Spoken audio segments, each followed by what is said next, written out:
ó jẹ́wọ́ ó gbàgbọ́.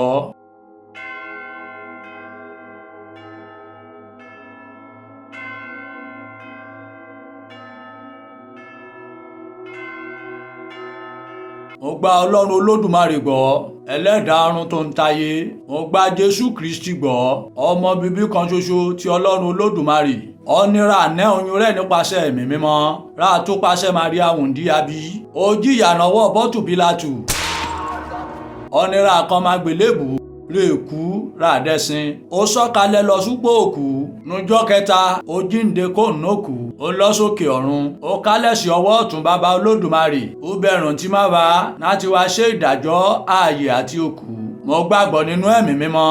Mo gbàgbọ́ nínú ìjọ mímọ́ kan ṣoṣo ti Ọlọ́run Olódùmarè. Mo gbàgbọ́ nínú ìdàpọ̀ tí ọmọ ènìyàn mímọ́. Mo gbàgbọ́ nínú ìdáríjì ẹ̀ṣẹ̀. Mo gbàgbọ́ nínú àjíǹde ti ara àti ti ìyè àìnípẹ̀kun. Àmín.